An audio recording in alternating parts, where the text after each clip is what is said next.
नमस्कार दोस्तों, एक बार फिर से आपका आर के मौर्य कॉमर्स क्लासेज में बहुत बहुत स्वागत है। इस वीडियो के माध्यम से इनकम फ्रॉम सैलरी में पार्टली अलाउंसेस के बारे में बात करेंगे। ऐसे अलाउंसेस जिसमें कुछ पर टैक्स लगता है, कुछ पर टैक्स नहीं लगता है, उसे कहते हैं अंशतः कर योग्य या अंशतः कर मुक्त अलाउंसेस। ठीक है, आपको ध्यान देना है पार्टली टैक्सेबल और पार्टली एग्जेम्प्टेड अलाउंसेस में मैंने आपको सबसे पहले बताया है house rent allowances. House rent allowances का मतलब क्या होता है? जब कोई सैलरी होल्डर, जब कोई पर्सन कहीं पर सर्विस देता है, कहीं पर वर्क करता है, तो उसको कंपनी की ओर से या गवर्नमेंट की ओर से उसे क्या दिया जाता है? हाउस में रहने के लिए कुछ अमाउंट कैश के रूप में दिए जाते हैं, मॉनेटरी रूप में दिए जाते हैं। मतलब कि कैश के रूप में दे दिए जाएं कि जाइए आप कमरा ले लीजिए, घर ले लीजिए और रहिए। मतलब कि सैलरी तो मिलेगी ही, सैलरी के अलावा जब कोई भी मौद्रिक भुगतान हो, ठीक है, मॉनेटरी पेमेंट कोई भी हो, उसे हम कहते हैं अलाउंसेस। अलाउंसेस में house rent allowances. House rent का मतलब मैंने आपको बताया, कंपनी की ओर से या मालिक की ओर से या सरकारी नौकरी है तो सरकारी नौकरी की ओर से आपको कुछ अमाउंट दे दिया जाएगा। आप जाइए कमरा लेकर रहिए। अगर कमरा लेकर रहते हैं तो आप किराए का पेमेंट करेंगे, रेंट का पेमेंट करेंगे, उसे ही कहते हैं हाउस रेंट अलाउंसेस। बहुत ही महत्वपूर्ण टॉपिक है। इस टॉपिक को इस वीडियो के माध्यम से आपको हम कवर कराने जा रहे हैं। सबसे पहले आपको रूल्स लिखाते हैं, रेगुलेशन बताते हैं और उसके बाद मैं आपको एक एक करके क्वेश्चन सॉल्व कराता हूं। आप देखते चलिए पूरा का पूरा वीडियो लाइन से। आपके लिए सबसे पहले अपने कॉपी में लिखना है, अपनी कॉपी में लिखना है पहले computation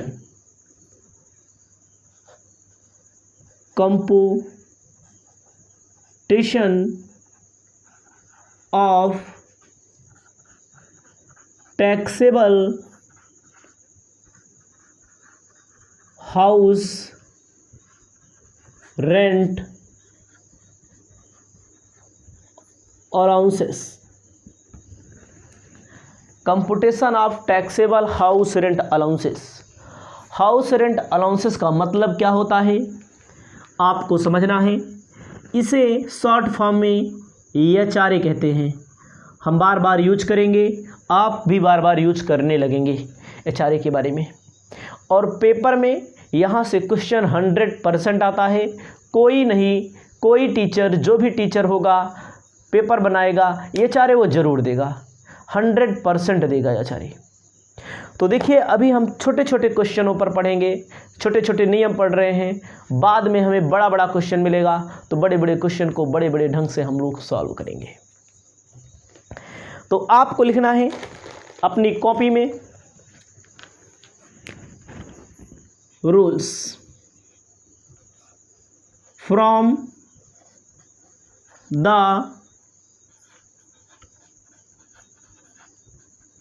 following will be exempted less than।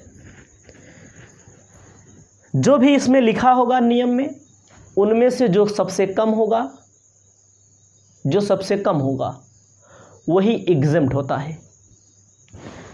तो नियम पहले लिखिए, क्वेश्चन को सॉल्व कराएंगे तो क्वेश्चन भी आप समझ जाएंगे।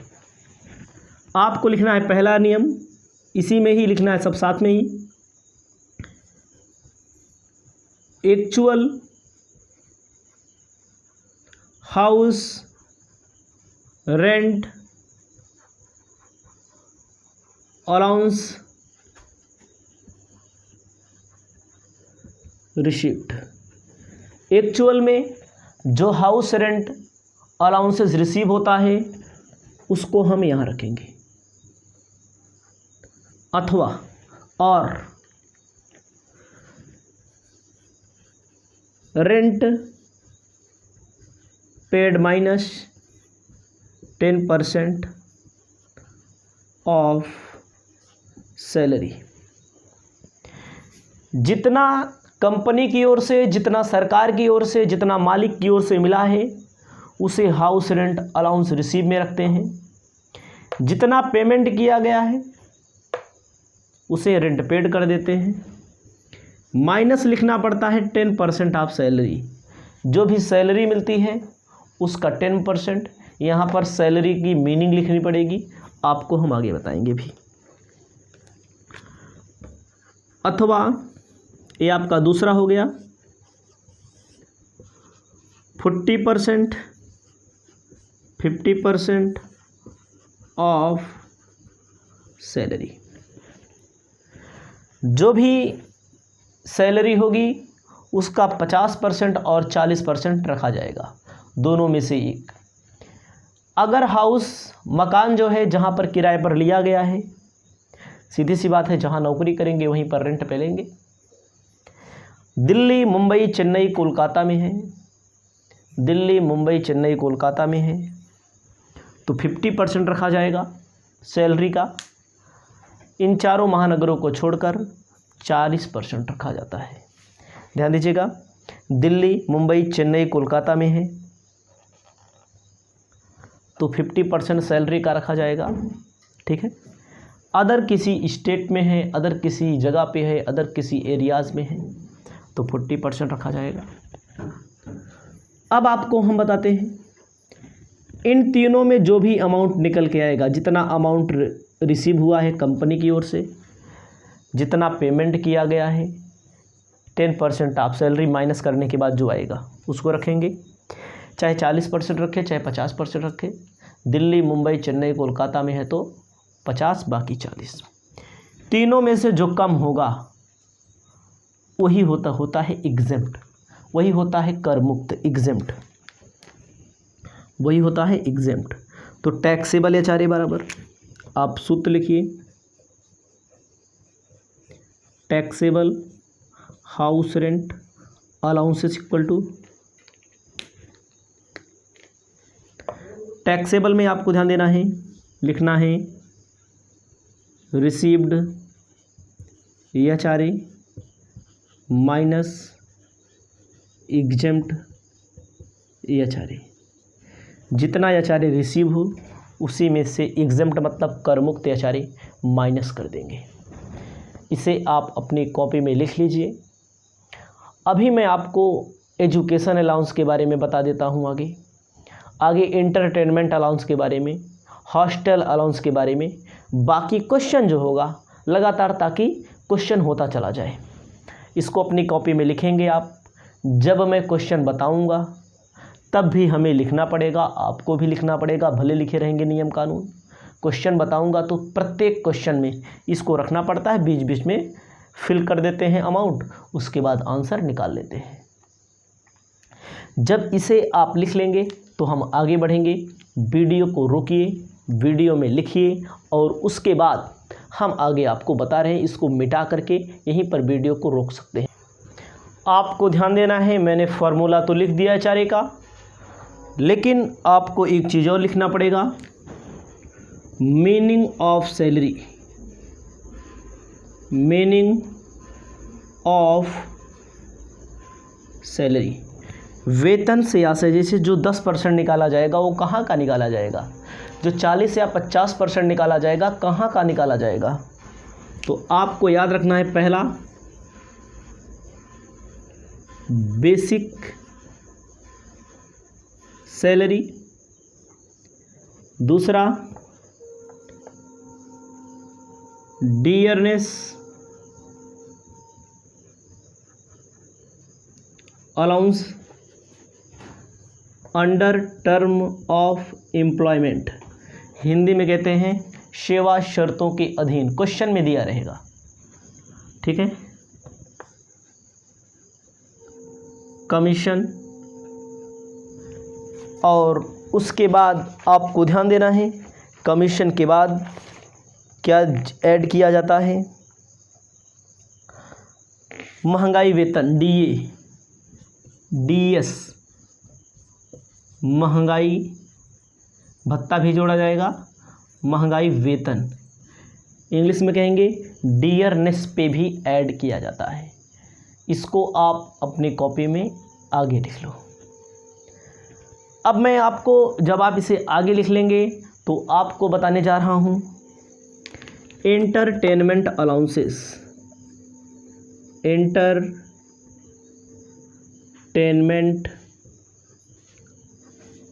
अलाउंसेस हिंदी में कहते हैं मनोरंजन भत्ता। जो भी कोई बिजनेस हो, कोई भी ऑफिस हो, वहाँ पर दिया जाता है मनोरंजन भत्ता। क्यों दिया जाता है? क्योंकि वहाँ पर जो भी लोग आते हैं काम करने, जो लोग ग्राहक आते हैं, उनके सेवा सत्कार के लिए, उनको घुमाने टहलाने के लिए, खिलाने के लिए, ठीक है, तो एंटरटेनमेंट अलाउंसेस दिए जाते हैं। इससे रिलेटेड रूल्स हैं। रूल्स क्या हैं? सरकारी, पहले लिख लो गैर सरकारी कर्मचारी, हिंदी इंग्लिश दोनों में बता दे रहे हैं। नॉन गवर्नमेंट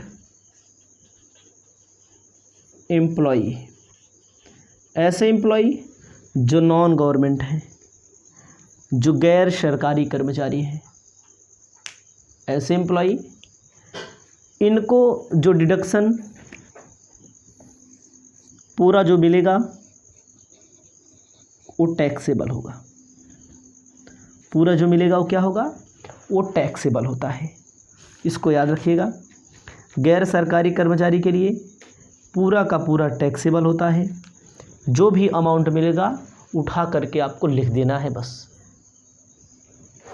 अगला होता है government employee,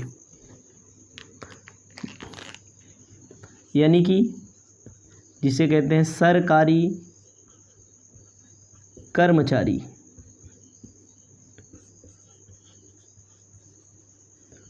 government employee, government employ के लिए रूल्स हैं। ऊपर वाला हम मिटा देते हैं, ऊपर लिख देते हैं ताकि एकदम अच्छे से आपको दिखाई दे, ताकि एकदम अच्छे से आपको दिखाई दे। आप ध्यान दीजिएगा, पूरी वीडियो को देखिए, लाइन से देखिए, ठीक है। तो इसका नियम ऊपर रख देते हैं, कोई प्रॉब्लम नहीं होगी। अब समझिए, जैसे सरकारी कर्मचारी हैं तो सबसे पहले from the following will be exempted less than. कैसे होगा? लिखना पड़ेगा आपको, लिखना पड़ेगा आपको क्या? एंटरटेनमेंट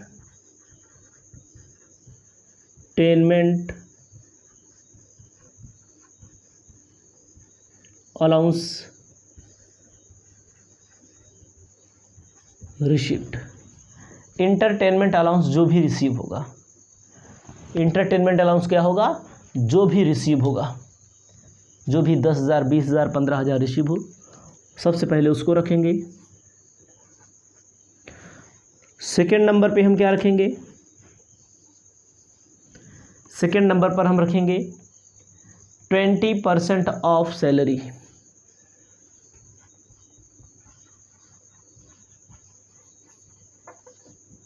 सैलरी चाहे 20% कह दो, चाहे 1/5 ऑफ सैलरी। तीसरा नंबर रखेंगे तीसरा नंबर रखेंगे मैक्सिमम 5,000, अधिकतम 5,000। इन तीनों में जो कम होगा वो क्या होगा? इन तीनों में जो कम होगा वो एग्जेम्प्ट होगा। इन तीनों में जो भी कम होगा वो क्या होगा? एग्जेम्प्ट होगा। जितना मिलेगा मैक्सिमम 5,000 तक एग्जेम्प्ट होता है। जितना मिलेगा, जो भी मिला रहेगा एग्जेम्प्ट वाला माइनस कर देंगे, टैक्सेबल निकल के आ जाएगा। नियम आप लिख लीजिए। यहाँ पर जैसे लिखा गया 20% ऑफ सैलरी, पिछले में जहाँ लिखा गया था 10% ऑफ सैलरी HRA में, तो उसमें कई चीज़ें थी। इसमें केवल बेसिक सैलरी रहेगी, केवल मूल वेतन का 20% निकाला जाएगा बस। इसे भी आप अपनी कॉपी में लिख लीजिए। फिर हम आपको आगे बताते हैं। मैंने बता दिया इंटरटेनमेंट अलाउंस, जो भी एम्प्लॉय होते हैं, जो भी वर्कर होते हैं वे आते हैं, जो भी काम करने आते हैं उनके जो भी वो होते हैं ग्राहक होते हैं आते हैं, उनकी सेवा सत्कार के लिए दिया जाता है मनोरंजन भत्ता। नॉन गवर्नमेंट एम्प्लॉय है तो क्या किया जाएगा? पूरा का पूरा अमाउंट लिख दिया जाएगा। अगर सरकारी कर्मचारी है पहले अमाउंट लिखा जाएगा, लेकिन बाद में उसका डिडक्शन आपको मिल जाएगा। इन तीनों में जो कम होगा उसी का डिडक्शन आपको मिलेगा, बाकी जो बचेगा वो टैक्सेबल हो जाएगा। सैलरी का मतलब 20% ऑफ सैलरी।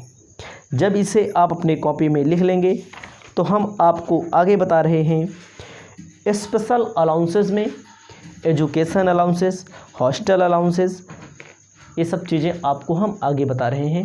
पहले आप इसे अपने कॉपी में अपनी सुविधा के अनुसार लिख लें। आपको ध्यान देना है, मैंने बता दिया HRA और इंटरटेनमेंट अलाउंस। अब आपको अपनी कॉपी में लिखना है स्पेशल अलाउंसेस।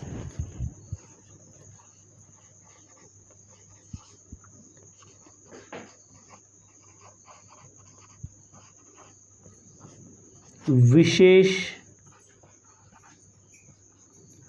भत्ते, विशेष भत्ते, स्पेशल अलाउंसेस। स्पेशल अलाउंसेस में आपको ध्यान देना है, पहला रहेगा एजुकेशन अलाउंस। एजुकेशन अलाउंस कहते हैं, हिंदी में कहते हैं शिक्षा भत्ता। यह कर्म अपने एम्प्लॉइज़ के, जैसे कोई कंपनी है, कोई सरकार है, तो अपने एम्प्लॉइज़ के बच्चों को पढ़ाने के लिए जो अलाउंसेस देती है उसे कहा जाता है एजुकेशन अलाउंसेस। इसमें क्या नियम है? इसमें जो होता है नियम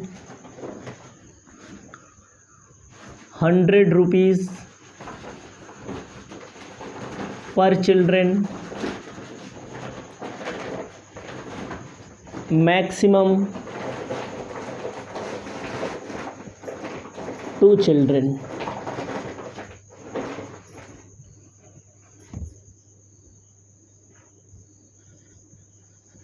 ठीक है, एक बच्चे के लिए 100 रुपये तक मिलता है तो एग्जेम्प्ट होगा, 100 से ज़्यादा मिलेगा तो टैक्सेबल होगा। लेकिन अधिकतम 2 बच्चों के लिए मिलना चाहिए। अगर 3 बच्चों के लिए मिल रहा है, 4 बच्चों के लिए मिल रहा है तो 2 ही का एग्जेम्प्ट होगा, बाकी का टैक्सेबल होगा। क्वेश्चन मिलेगा, याद रखिएगा नियम क्या है। 100 रुपीज़ पर children, maximum 2 children per month है। 100 रुपीज़ जो दिया गया है ये पर मंथ है, पर मंथ, प्रत्येक महीना। अगला है हॉस्टल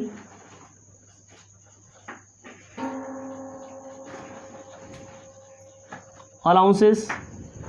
हॉस्टल को बोलते हैं हिंदी में छात्रावास भत्ता।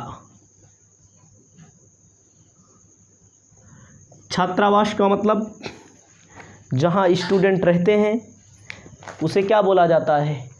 जहाँ बहुत सारे स्टूडेंट के लिए रूम बना दिया जाता है और उस रूम में हॉस्टल में रहने के लिए अलाउंसेस मिलता है एम्प्लॉइज़ को। अपने बच्चों को हॉस्टल में रख करके पढ़ाएं आप, तो उनके लिए हॉस्टल अलाउंस मिलेगा। हॉस्टल अलाउंस 300 रुपया पर मंथ पर चिल्ड्रेन, मैक्सिमम 2 चिल्ड्रेन। मतलब कि हॉस्टल अलाउंस अगर 300 रुपये से ज़्यादा मिलेगा तो टैक्सेबल होगा, 2 बच्चों से ज़्यादा मिलेगा तब भी टैक्सेबल होगा। सब नियम याद रखिए, सबका क्वेश्चन मिलेगा, आपको बेहतर तरीके से बताएंगे और मिलेगा। यही वीडियो के बाद क्वेश्चन ही मिलेगा आपको। तीसरा नियम क्या है? तीसरा नियम है ट्रांसपोर्ट अलाउंसेस।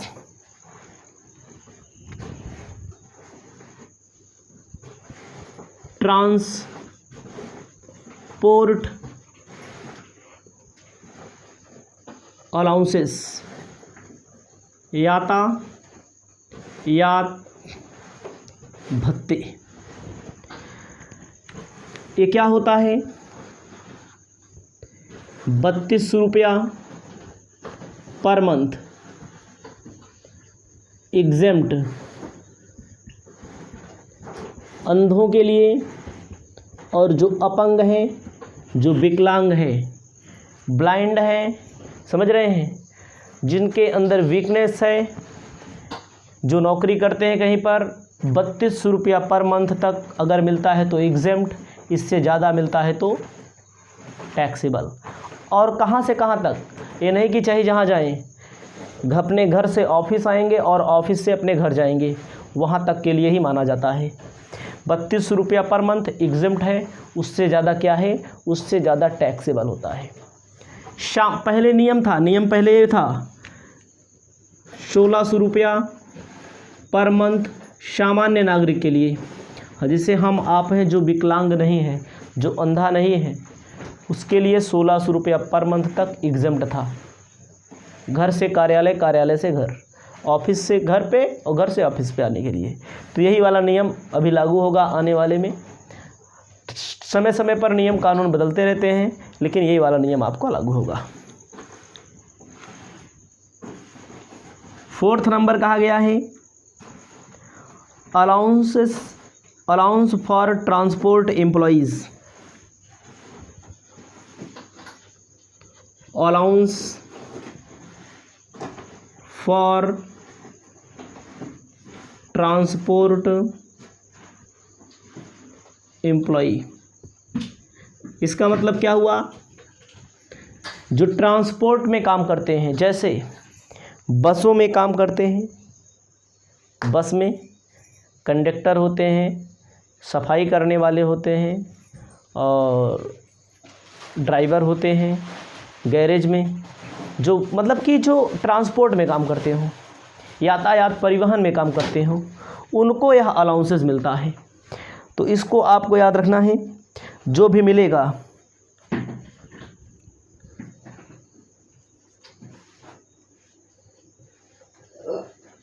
अलाउंसेस का 70%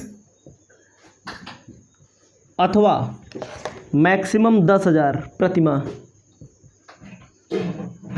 पर मंथ, दोनों में जो कम होगा, जो अलाउंसेस मिले साल भर में, उसका 70% निकाल लेंगे। फिर उसके बाद 10,000 रुपया पर मंथ के हिसाब से दोनों को तुलना करेंगे, दोनों में जो कम होगा उसी की छूट मिलेगी। ठीक है, उसी की छूट मिलेगी। कहा गया यदि कर्मचारी को डेली अलाउंस मिलता है तो यह पूरा का पूरा टैक्सेबल होगा। डेली अलाउंस भी अगर क्वेश्चन में दिया रहेगा तो पूरा का पूरा क्या होता है? टैक्सेबल होता है। ठीक है, 5वां नंबर आप देखेंगे अंडरग्राउंड अलाउंस। अंडरग्राउंड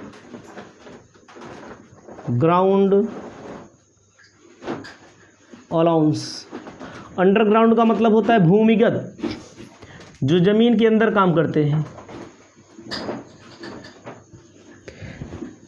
भूमिगत मतलब जो ज़मीन के अंदर कोयले की खदान में काम करते हैं, जैसे ज़मीन के अंदर कुएं की खान में कुएं में काम करते हैं, उनको दिया जाता है कोयले की खान, अन्य खानों में। ध्यान दीजिएगा, ऐसा कोई अलाउंसेस मिलता है तो 800 रुपया पर मंथ तक एग्जेम्प्ट होगा। इससे मैक्सिमम, इससे ज़्यादा जो भी मिलेगा वो टैक्सेबल होगा। उसके बाद 6 नंबर हम आपको बताते हैं, दिया गया है tribal area. Tribal area allowances. Tribal का मतलब क्या होता है? जनजाति क्षेत्र भत्ता।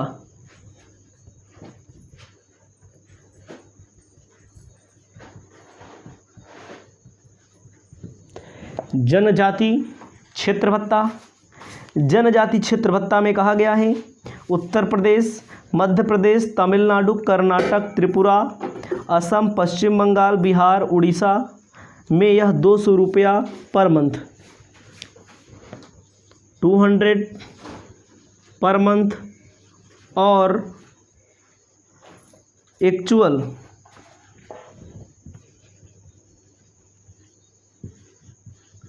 रिसीव अलाउंस, मतलब ट्रिबल एरिया अलाउंस जो रिसीव होगा और 200 रुपया पर मंथ के हिसाब से, इन दोनों में जो कम होगा, दोनों में जो कम होगा उसी का डिडक्शन मिलने वाला है, उसी का डिडक्शन आपको मिलेगा। 7 नंबर कहा गया है काउंटर अलाउंसेस।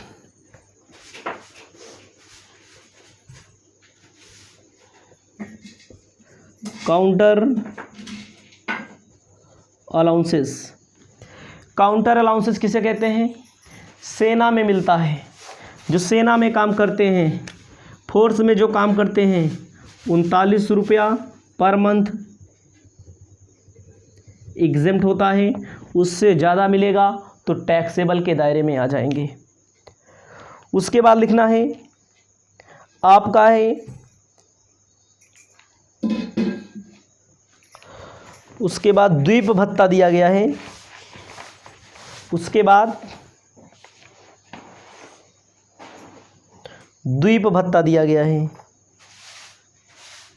ठीक है। जिनकी नौकरी द्वीपों के पे लग जाती है, जिनकी नौकरी द्वीप पर लग जाती है, आइसलैंड ना,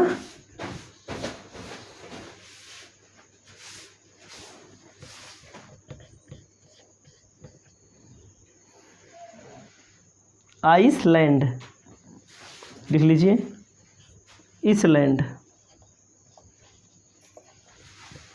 इनका जो है 3250 पर मंथ एग्जेम्प्ट है। 3250 पर मंथ क्या है? एग्जेम्प्ट है। उसके बाद दिया गया है स्पेशल कंपनसेशन, स्पेशल अलाउंस, कोई स्पेशल कंपनसेशन अलाउंस।